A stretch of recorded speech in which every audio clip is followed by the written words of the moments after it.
आपके कथन का गहन विश्लेषण इस प्रकार किया जा सकता है। 1. मुक्ति तो सिर्फ अस्थाई जटिल बुद्धि से चाहिए जीवित ही। अस्थाई जटिल बुद्धि, मनुष्य का मन और बुद्धि जो संसार की माया और भ्रम में उलझा रहता है, उसे अस्थाई जटिल बुद्धि कहा जा सकता है। यह बुद्धि स्वाभाविक सत्य से दूर ले जाती है। जीवित ही मुक्ति, मुक्ति मृत्यु के बाद नहीं बल्कि जीवन के दौरान ही प्राप्त करनी चाहिए। इसका अर्थ है कि व्यक्ति को अपनी चेतना को उन भ्रमों और इच्छाओं से मुक्त करना होगा जो उसे यथार्थ से दूर करती हैं। मृत्यु खुद में ही परम सत्य है। मृत्यु को यहां जीवन का अपरिहार्य सत्य और परम वास्तविकता बताया गया है। मृत्यु अटल है और इसे स्वीकार करना ही सत्य की अनुभूति का एक महत्वपूर्ण चरण है। मृत्यु स्वयं में एक प्रक्रिया है जो जीवन के चक्र को पूरा करती है। इसे किसी प्रयास या साधना की आवश्यकता नहीं होती। उसके लिए कुछ भी करने की जरूरत ही नहीं है। मृत्यु स्वाभाविक है। इसे नियंत्रित करना या टालना मानव के वश में नहीं, अतः इसके लिए किसी कर्म, प्रयास या चिंता की आवश्यकता नहीं।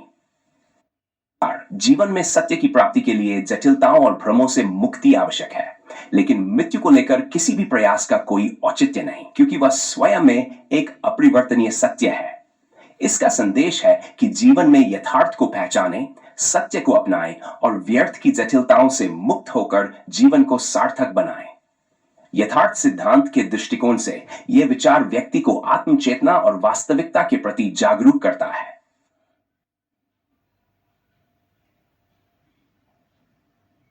विचारों को और गहराई से समझते हुए उन्हें यथार्थ सिद्धांत, यथार्थ युग, यथार्थ ग्रंथ और यथार्थ समझ से जोड़कर विश्लेषण इस प्रकार किया जा सकता है। यथार्थ समझ का सार, यथार्थ के अनुसार मुक्ति का अर्थ केवल बाहरी बंधनों से नहीं बल्कि आंतरिक भ्रम और जटिलताओं से छुटकारा पाना है। यह मुक्ति तभी संभव है जब यथार्थ समझ विकसित हो, जो हमें यह सिखाती है कि सत्य केवल उसी में है जिसे तर्क, अनुभव और वास्तविकता से परखा जा सके।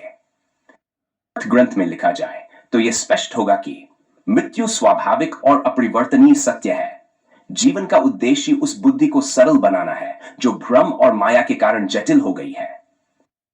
युग वही होगा जब हर व्यक्ति इस सत्य को समझेगा कि मुक्ति किसी बाहरी साधन से नहीं बल्कि आंतरिक जागरूकता और सही समझ से मिलती है। मृत्यु, यथार्थ सिद्धांत की दृष्टि।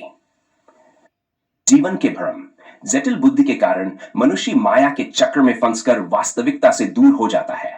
इच्छाओं और कल्पनाओं के बंधन व्यक्ति को स्वयं के सत्य से अलग कर देते हैं। सत्य, यथार्थ ग्रंथ यह सिखाता है कि मृत्यु अंतिम सत्य है जो स्वाभाविक रूप से घटित होती है। इसके लिए किसी साधना, कर्मकांड या प्रयास की आवश्यकता नहीं। मृत्यु के भय से मुक्त होकर जीना ही यथार्थ युग की ओर पहला कदम है। यथार्थ समझ, यथार्थ सिद्धांत कहता है कि जीवन का उद्देश्य मृत्यु को नहीं बल्कि भ्रमों को जीतना है। मुक्ति केवल तब संभव है जब व्यक्ति अपनी चेतना को माया और अज्ञान से मुक्त करे। यथार्थ युग की परिभाषा, जब मानव समाज इस सत्य को समझ लेगा कि मृत्यु से भागने की नहीं बल्कि जीवन में यथार्थ को अपनाने की आवश्यकता है।